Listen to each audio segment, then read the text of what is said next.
Well, I kind of split my time. I spend a lot of time as a performer, so I play a lot of music for speaking percussionists, a lot of experimental percussion music, but I also spend a lot of time as a teacher, of course.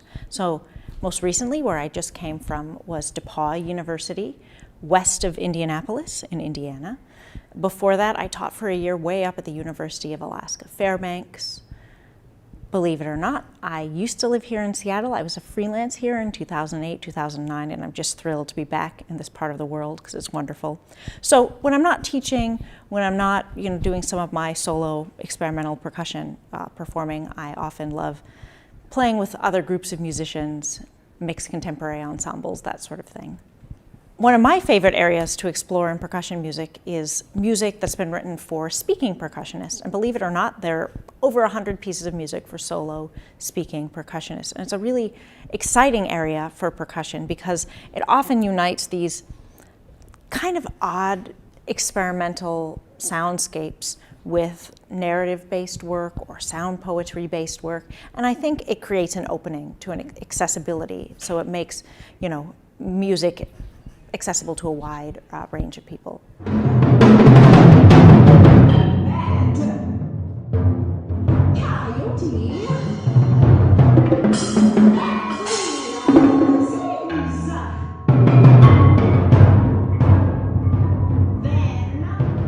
One opportunity that I have here as a teacher is to really work one-on-one with students.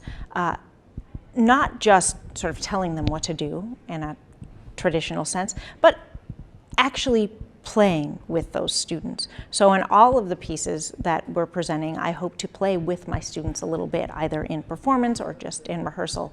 It's really important to me that I be making the music right alongside them. I think that's one of the ways that as an educator, I can show that I trust my students is by stepping on stage with them.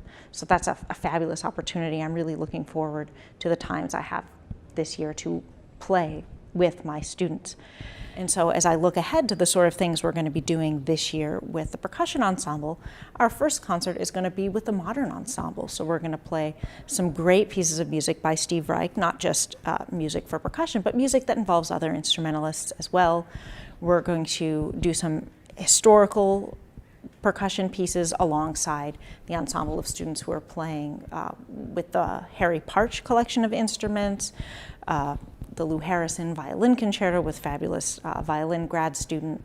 So I'm really looking forward to all of those opportunities to collaborate. Okay. Was that amazing or what? I thought it was. I'm playing the same rhythm this week, but you're Did he go to the mirror image, like what the part that David has? That's okay. It's still, but like these are legitimate goosebumps. Do you see them? They're like awesome. Okay, so what is a strategy for if, say, you go too far or you don't go far enough, but you notice everyone else's face? I'm thrilled to be here. I'm really looking forward to the future of the percussion department.